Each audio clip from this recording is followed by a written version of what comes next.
Oke, selamat sore perwira Pibas dan para pendengar sekalian. Hari ini kita kembali lagi di podcast Pibas Intercom Energize Your Voice.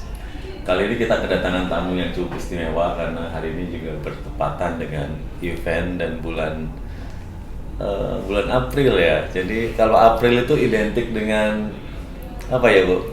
Kartini ya. Jadi ini adalah bulan perempuan. Jadi kita coba membahas tentang kontribusi perempuan dalam pertumbuhan dimanapun berada. Jadi hari ini kita juga kedatangan tamu yang istimewa.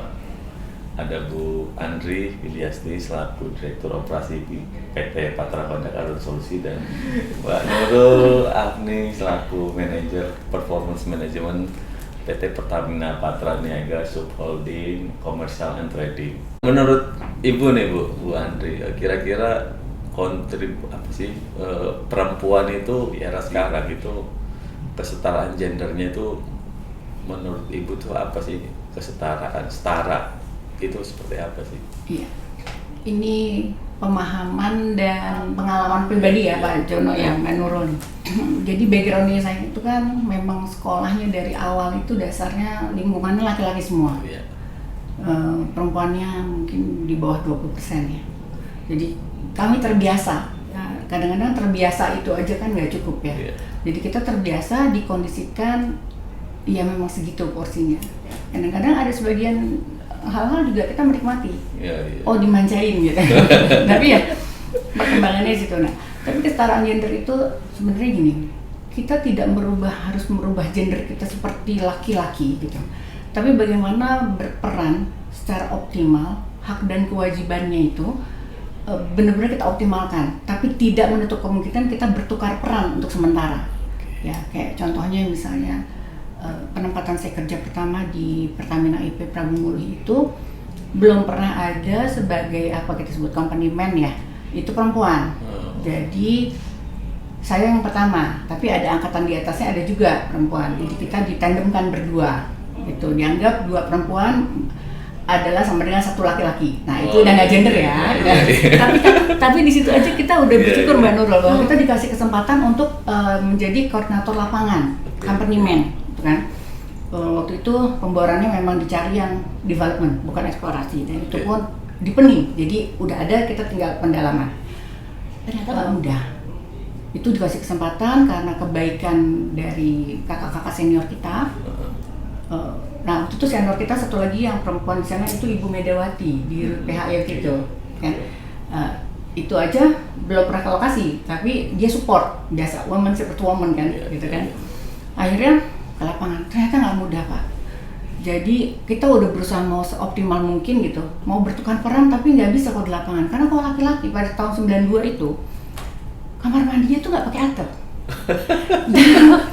dan berdekatan sama drilling rig ya. Jadi kalau misalnya semua di derrick floor atau di monkey board itu bisa ngelihat ke dalam. Dan kalau laki-laki sama laki-laki nggak ada masalah kan. Baru teman-teman GA tuh bilang, aduh ini lagi namanya company man-nya perempuan, jadi kayak masalah lagi gitu. Tapi kita udah, jadi harus pakai tutup pada saat kita mandi gitu kan. Terus ada hal-hal itu yang memang keterbatasannya. Tapi penolakan saya tidak melihat ya. Kalau di Pertamina mungkin di dunia oil and gas tuh udah maju, udah maju kayaknya kan. Kita ngelihatnya untuk berkembang pada saat itu kan saya masih baru mulai kerja. Jadi dinikmati aja dengan segala ininya kan, keterbatasannya. Saya berusaha tidak ngambil cuti period yang 2 hari per bulan. Sakit saya minum painkiller lah, pokoknya saya nggak mau dianggap lemah gitu kan. Terus saya nggak mau ambil libur-libur yang sebenarnya boleh. Nah mungkin itu pengalaman pribadi saya ya. Ya itulah perjuangan ya. Artinya sebenarnya di lingkungan itu sebenarnya mendukung ya adanya kesetaraan, sangat tidak mendukung. ada perbedaan. Justru di Pertamina atau oil and gas pada saat itu memang ada peluang ya. Betul. Jadi zaman dulu sebenarnya ada teman-teman jadi terkait dengan kesetaraan gender. Jadi sebenarnya nggak perlu diperdebatkan lagi kali ya. Ini masalah performance dan skill saja kali ya. Betul. Nah mungkin tadi ada Bu Andri, sekarang ini dari sisi yang kayak lahirnya juga tadi bukan dari ekonom, bukan dari ini lahirnya juga kayaknya bukan dari disiplin ilmu yang juga banyak perempuannya nih Bu, kayaknya Bu. Gimana Mbak Nur terkait dengan kesetaraan ini Bu? Iya, saya kebetulan mungkin agak berbeda sama Bu Andri. Iya. Kuliahnya sih masih porsi perempuannya tuh masih agak banyak di jurusan saya sebetulnya. Kan saya memang ambil teknik, tapi teknik yang kebetulan jumlah perempuan dan laki-laki 50-50 waktu itu. Hanya saja pada saat pertama masuk Pertamina, saya ditempatkan di fungsi yang mayoritas laki-laki, gitu. Ini dia nih. Mayoritas laki-laki Bu. Nah kebetulan juga, saya waktu itu di HSE kebetulan penempatan pertama. Kemudian di angkatan saya itu pertama kali BPS HSE yang harus turun ke lapangan. Jadi mungkin di sebelum-sebelumnya pada saat ada BPS HSE ditempatkannya di kantor region gitu, tapi begitu masuk angkatan saya ada kebijakan baru, semua angkatan BPS HSE 2007 untuk yang di direktur pemasaran harus ditempatkan di lokasi di depot. Jadi termasuk saya gitu kan ya Pak ya. Waktu itu kami ber-15 itu 5 perempuan 10 laki-laki. Kemudian kami ditempatkan di terpisah-pisah satu lokasi, satu orang satu lokasi lah ibaratnya gitu. Pada saat saya pertama kali ditempatkan, orang kaget, kok ada anak HSE perempuan di lapangan gitu. Pertama itu gitu. Tantangan lagi karena tim internalnya itu semua laki-laki, tim fungsinya di HSE itu baik partner kemudian juga yang mitranya gitu ya, semuanya laki-laki ya. Kita bagaimana berperan dan bekerja sama dengan mereka, itu yang pertama saya rasakan. Kemudian waktu berlalu saya diberi kesempatan untuk jadi supervisor di HSE di situ. Jadi akhirnya saya kan harus memimpin para laki-laki ini nih, gitu kan. Nah saya belajar bahwa kita nggak bisa bilang oh perempuan lebih baik dari laki-laki atau laki-laki lebih baik dari perempuan, tuh nggak. Kalau saya lihat semua punya perannya, semua punya porsinya masing-masing untuk menuju satu tujuan yang sama, intinya gitu. Gimana goals perusahaan tercapai dengan peran di fungsinya masing-masing. Jadi waktu itu ya saya bahu-bahu dengan tim. Mungkin sama kayak Ibu tadi merasakan harus effort nih karena di lapangan gitu kan. Ya apa yang mereka lakukan ya saya coba untuk lakukan juga ke lapangan setiap hari, kemudian inspeksi dan yang lain-lain, apa yang mereka bisa lakukan saya juga coba pelajari dan itu harus bisa dilakukan. Artinya langsung ini ya, tune ini ya. Jadi kita nggak peduli gender di situ ya. Di situlah letak kesetaraannya ya. Betul. Iya. Dan lingkungan itu support ya Bu ya. Lingkungan support ya. Lingkungan itu support, atasan support, tim partner support. Jadi ya kita bisa bareng gitu. Tidak ada batasan nih dalam masalah gender. Jadi batasan dikotomi terkait dengan laki-laki dan perempuan itu ya hanya jenis kelamin saja. Betul. Jadi kalau terkait dengan fungsi, skill itu semuanya bisa kita evaluasi lebih dalam lagi ya tentang skill yang dibutuhkan tadi ya. Nah kira-kira dari lingkungan yang sudah mendukung itu, kira-kira kontribusi yang harus dicapai itu apa? Artinya gini Bu dan Mbak Nurul, oh ini perempuan ternyata jumlahnya masih sedikit, tapi kita harus kayaknya berkontribusi terhadap perusahaan yang lebih.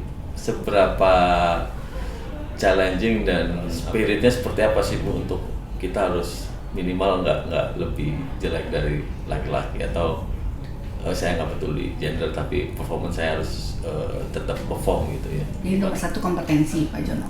Jadi yang harus tetap kita maintain, kita pertahankan dan kita terus belajar itu ya sampai sekarang itu adalah kompetensi kita yang kita jaga. Kemudian yang kedua itu tadi konsisten terus gitu. Artinya kita sudah fokus gitu. Fokus memang apa yang mau kita kerjakan itu tetap ada titik-titik insecure ya. Kalau kita kompeten, kalau kita juga punya wawasan yang luas, kita pasti nggak akan baperan. Itu penting banget. Begitu kita ada insecure, kemudian kita overthinking, itu selesai. Cita-cita setinggi apapun nggak akan tercapai. Jadi itu kepandaian kita habis semua, udah. Jadi lingkungan yang akan mendukung kita akhirnya, ya sampai mencapai di titik sekarang. Gitu. Sampai kapanpun bekerja nanti kita makin tinggi, faktor insecure-nya makin tinggi. dan itu nggak akan pernah berhenti ya kalau pada saat kita masih mau berkontribusi, berkarya, itu akan tetap ada dan kita nanti lama-lama berdamai dengan segala keadaan itu dan kita mulai bisa menyatakan sikap kita. Tapi bukan berarti kita melawan dengan keras dan menolak segala fitrah, betul. Itu karena ada nikmat sendiri lagi kalau kita bekerja menjalani sesuai kodrat, tapi tetap di sebelah yang kanannya ini kita tetap jalan.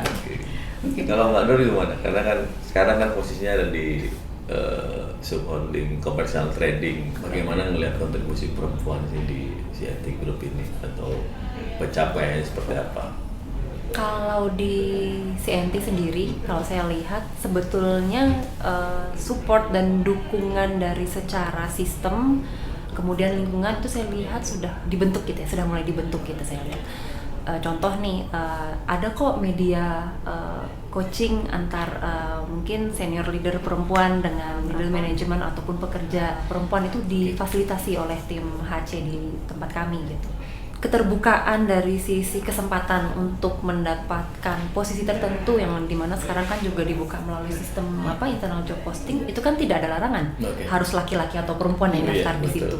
Artinya kan secara secara sistem itu peluang itu ada sama untuk mau laki-laki ataupun mau perempuan. Hanya saja mungkin tadi seperti yang Bu Andri sampaikan, mungkin perempuan itu ada effort lebih yang harus dia lakukan gitu, karena selain juga dia menikmati kodrat sebagai perempuan, ada hal-hal tertentu yang mungkin perlu di achieve lebih gitu oleh perempuan. Misalkan mungkin kompetensi juga memang harus dibangun, itu baik laki-laki dan perempuan itu sama. Kemudian komitmen, nah nih kalau kita bicara komitmen seru juga nih Bu kayaknya ya. Orang tuh kadang melihatnya misalkan seperti ini, saat laki-laki ada di posisi level top manajemen gitu, pasti kan orang melihatnya positif gitu ya. Tapi kalau saat perempuan bisa jadi, saya tidak bilang kalau biasanya begitu, tapi bisa jadi mungkin orang melihatnya, wah dia mungkin mengorbankan keluarga atau apa. Tapi kalau saya lihat bukan begitu sebetulnya, tapi memang komitmen aja sebetulnya. Komitmen terhadap keluarga amanah kita, kemudian pekerjaan pun juga amanah untuk kita. Jadi bagaimana itu komitmen aja untuk dari kita ke apa yang sudah jadi tanggung jawab bagi kita. Tapi by sistem di CNT sendiri itu yang saya lihat, lingkungan mendukung, sistem juga sudah mulai mendukung, dan saya lihat tinggal kita kaum perempuan yang ditempatkan di CNT Group ataupun Pertamina, gimana nih kita untuk membangun kompetensi kita, membangun komitmen kita, itu untuk dapatkan kesempatan yang sama. Betul.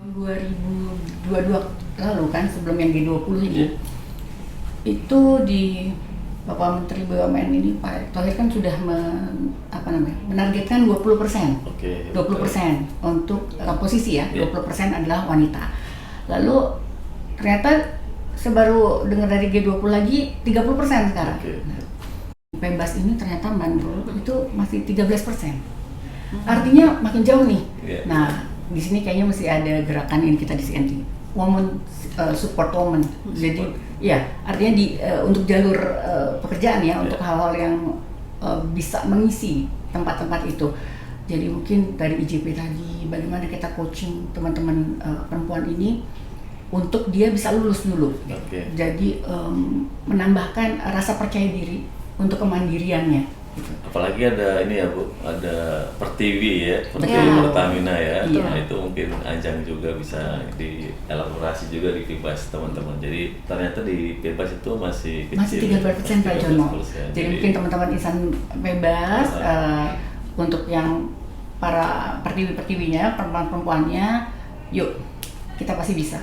Dan mungkin nanti kalau ada bocoran Mbak Nurul tadi ada coaching coaching itu menarik loh teman-teman, antara yang muda sama yang senior gitu ya, itu mungkin bisa dikembangkan di Pibas juga Bu. Ini termasuknya apa ya, ini mungkin salah satu value akhlak kali yang ada adaptif, jadi dari HSE ke business planning ini kan. Ini luar biasa, mungkin di Pibas perlu kayak gitu Bu, jadi ada semacam tour of duty yang sebenarnya untuk menguji tingkat adaptasi seorang perwira Pibas ini Bu. Betul. Gitu. Saya kagum sih lihat Mbak Nurul, tapi memang karir jalur path-nya udah betul. Jadi ternyata keberhasilan bisnis satu perusahaan itu ditentukan awalnya dari HSE dulu. Oke. Jadi kalau HSE-nya udah aman, itu udah nggak mungkin rugi kita ke ujungnya. Iya. Jadi udah bener banget jalurnya. Jadi udah melekat ya, Bu. Ini contoh ini masa depan kita, pimpinan perempuan masa depan kita nih. Amin, ya kan. Harapannya sih ini dari Mbak Nurul bisa bantu coaching pengalaman-pengalamannya tadi itu Mbak ke teman-teman Pebas ya. Ya, mungkin tadi challenge yang terberat itu apa sih kita switch. Oke. Yang pertama mungkin ada stigma bahwa mungkin untuk job tertentu pasnya laki-laki. Betul. Ya Bu ya, itu challenge pertama gitu. Sama waktu pas saya baru tadi saya ceritakan baru pengangkatan pertama ditaruh di penempatan di HSE di depot pula. Orang wah kok ada cewek HSE yang sebelumnya laki-laki. Yang sebelumnya laki karena biasanya kalau perempuan HSE mungkin taruhnya di kantor gitu ya. Itu. Nah, challenge satu itu kan akhirnya membuat saya harus membuktikan diri gitu. Challenge yang kedua selain dari stigma bahwa mungkin ada job-job tertentu yang pasnya laki-laki gitu ya. Dari perempuannya sendiri mungkin jadi nggak pede kan. Kadang karena ada stigma seperti jadi insecure gitu kan. Terjadi. Nah, itu yang saya lihat wah ini harus kalau bisa itu dikurangi gitu. Kalau dari sisi yang pekerjaan saya lihat sekarang saya bilang kan semua kesempatan udah terbuka sama, laki perempuan sama, punya kesempatan untuk bisa masuk yang sama. Nah, sama nih dari sisi insecure tadi, mungkin kalau kita bicara perempuan versus laki-laki gitu, perempuan mungkin terbiasa pakai emosi dan yang lain gitu ya, kalau lebih rasional kalau kata orang begitu. Sehingga mungkin lebih mudah merasakan insecure daripada laki-laki. Nah, artinya apa? Artinya perempuan harus kita yuk bangun confidence level kita lebih baik. Nah, saya lihat begini sih, begitu ada pemimpin perempuan yang ditempatkan di satu tempat, itu akan mendorong confidence level teman-teman perempuan yang lain gitu. Ketok tular ya Bapak sih. Iya benar itu. Bener nggak sih? Jadi ya membawa aura positif kalau saya lihat ada penempatan kayak Bu Andri nih jadi direktur pun di perusahaan yang mungkin mayoritas laki-laki ya Pebas ini Bu ya. Iya kan? Cuma 13%. Makanya, nah itu kan akan mendorong confidence level teman-teman perempuan yang ada di Pebas gitu. Bisa kok. Ya saya berarti artinya ada hal-hal yang mungkin saya selama ini nggak pede ya saya harus pede nih gitu. Tadi sudah disampaikan oleh Bu Andri juga terkait dengan kompetensi juga ya. Jadi kalau ada kompetensi juga nggak mungkin tumbuh confidence levelnya. Jadi itu yang perlu kita tanamkan mungkin bagi perwira Pebas agar kita tetap terus mengembangkan kompetensi kita. Program-program tadi itu apakah sudah di cascade ke bawah atau masih di lingkungan CNV atau grup ya? Kalau yang coaching tadi setahu saya sih harusnya udah bisa di cascade sampai ke bawah ya. Memang itu awal inisiasinya dari direktur SDM kami ya, dari Bumia gitu ya, yang inisiasi gitu. Itu kan ke semua fungsi, gitu. Program coaching itu melibatkan semua fungsi, bahkan mungkin bisa jadi orang yang mengcoaching dan yang di-coaching akan beda direktorat gitu. Kemudian apakah ini bisa diterapkan di anak perusahaan? Saya rasa bisa. Ya, kesempatannya sangat terbuka lebar sih untuk bisa diterapkan. Saya rasa itu juga cukup bagus sih. Kadang kan saat coaching itu ada saat sesi curhat ya. Nah, itu bisa yang senior bisa menyampaikan pengalamannya, kemudian bisa berikan masukan juga buat yang lebih muda, kira-kira begitu sih. Episode yang cukup spesifik karena kita membahas tentang perempuan dan memang banyak rahasia ya Bu ya. Perempuan. Jadi kita itu perlu lebih dalam lagi mengulik terkait dengan apa lagi-lagi sih sebenarnya bagaimana mendorong kontribusi perempuan biar lebih eksis lagi ya tadi mungkin di Pebas baru 13% tapi nanti kan dengan bertumbuhnya atau bertambahnya usia juga pasti ada proses rekrutmen dan mungkin ada penugasan dari karena grup yang bisa mengisi ini kan. Kira-kira target Bu Andri itu dalam masih dari 13% ini ya mungkin 2 tahun atau 3 tahun lagi. Untuk mencapai 30% saya melihatnya optimis sih Pak. Optimis ya. 1-2 tahun ini optimis.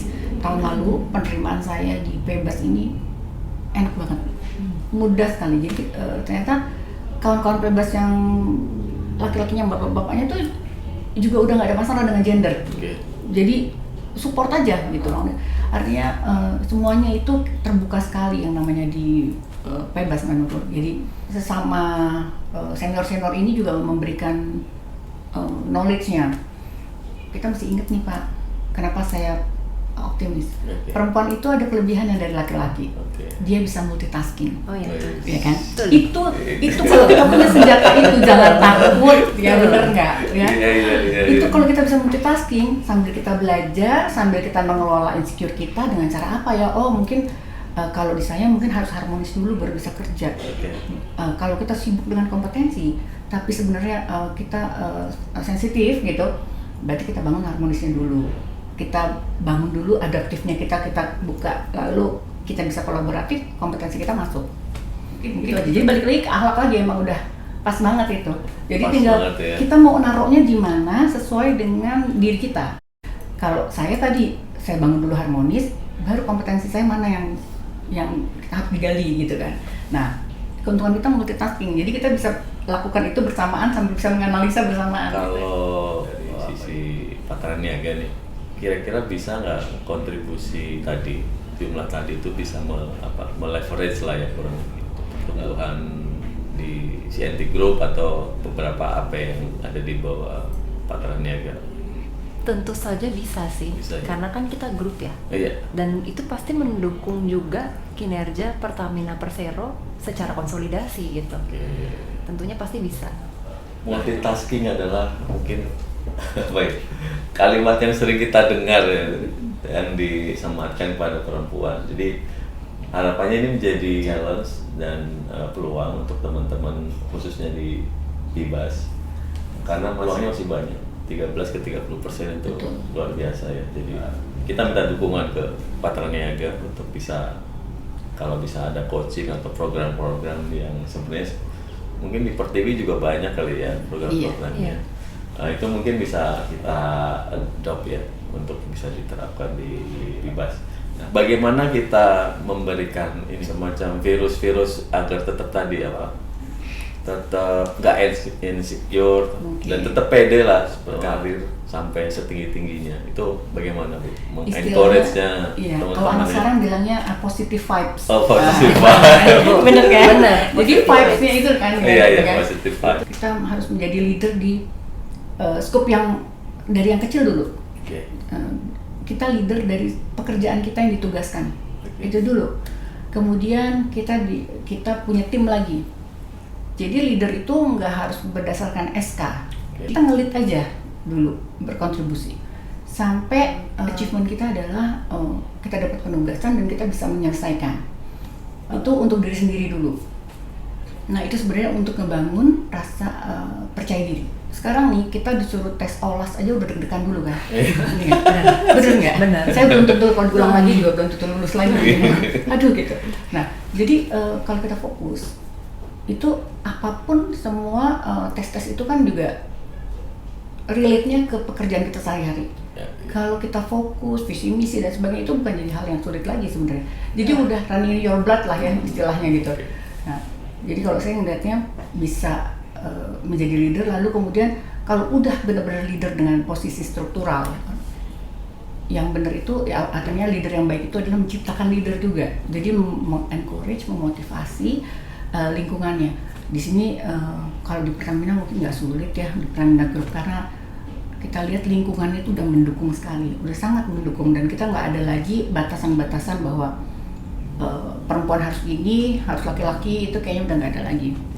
Tapi memang ada terbatas oleh kondisi, misalnya kalau memang dia menikah, dia melahirkan, nah itu ada cutinya. Katakan memang perempuan itu tugasnya memang kita harus produktif di kantor, tapi kita juga sebagai reproduktif, ya kan. Nah untuk kodrat kita reproduktif itu kan punya tanggung jawab untuk memaintain, merawat supaya dia tetap growth. Habis itu dia tumbuh dengan benar dan kita maintain. Nah itu rumah tangga, artinya di kehidupan kodrat. Nah sebenarnya nggak cuma produktif di sini, tapi kita ada reproduktif. Nah ini aturan-aturan peraturan tenaga kerja di Indonesia udah sangat kondusif. Kalau Mandul gimana? Karena khususnya di CNT juga kan ada role model juga ya. Ada Bu Mia sebagai direksinya Patra Niaga yang memang perempuan. Jadi apakah itu jadi salah satu role model atau nanti di rootnya Pertamina juga kan perempuan juga kan? Sebenarnya saya setuju sama Bu Andri tadi. Yang pertama memang positive vibes ya Bu ya. Karena positive vibes itu menular gitu ya. Tambahan sedikitnya adalah saat di posisi struktural leader yang tadi disampaikan sama Bu Andri, yaitu menjadi role model. Karena saat dia menjadi role model, ya tadi saya cerita sebelumnya, akan membangun confidence level teman-teman yang lain nih yang belum sampai ke sana gitu. Oh bisa kok Ibu, saya juga punya kesempatan yang sama nih. Apa nih yang harus saya lakukan? Kemudian kan nanti akan begitu bangun confidence level, orang pengen. Dan otomatis kalau orang punya keinginan, kan dia akan meningkatkan yang tadi, kompetensi, kepercayaan diri, dan yang lain-lain. Intinya adalah tadi bahwa perempuan itu tidak bermasalah berkiprah di dunia manapun ya, sepanjang tadi kompetensi dan willingness dari masing-masing individu itu juga muncul dan ada ya. Bagi perwira Pibas maupun pendengar yang lain juga bisa lihat contoh, tadi ada keywordnya adalah role model, kemudian ada positive vibe. Jadi itulah yang menjadi modal mungkin buat perempuan ya. Jadi mungkin itu juga nggak hanya perempuan saja ya, karena semua insan atau perwira Pibas juga dua item itu atau dua parameter itu menjadi sangat krusial untuk terus berkarir dan tumbuh ya. Mudah-mudahan ini juga bisa mengencourage teman-teman yang lain bahwa Pertamina atau Pibas juga memberikan peluang yang cukup besar bagi tumbuh kembangnya karir perempuan. Jadi jangan khawatir, insan bebas, ya pertiwi-pertiwi ini juga bahwa jalan udah terbuka, jadi kesetaraan gender itu tidak usah diragukan lagi, elemen-elemennya apa udah tidak dipermasalahkan lagi. Jadi mari kita membangun kompetensi, rasa percaya diri, kemudian jangan ragu untuk bertanya. Selalu terbuka, terutama di lingkungan Pertamina sudah positif vibes-nya itu sudah terbangun. Kok saya mungkin pesannya ini ya, perempuan dan laki-laki itu nggak ada yang lebih baik yang mana, semuanya sama. Semua memiliki kesempatan yang sama, semua memiliki tanggung jawab yang sama, dan memiliki kewajiban yang sama. Dan saya rasa masing-masing ini harusnya sama-sama membangun tadi yang disampaikan oleh Bu Andri adalah kompetensi, confidence level, dan segala macamnya itu untuk menuju satu tujuan yang sama, bahu-membahu bersama-sama menuju satu tujuan yang sama. Oke, terima kasih ibu-ibu ini. Terima kasih atas kehadiran di podcast kita ya, Pebas Intercom. Jadi sebagai penutup nih, nanti kalau saya bilang Pebas Intercom, kita bisa jawab energize your voice. Pebas Intercom, energize your voice. Oke, demikian perwira Pibas kali ini. Mudah-mudahan di podcast kali ini bisa menambah wawasan untuk kita semua dan kita terus tumbuh dimanapun Anda dan kita berada. Terima kasih.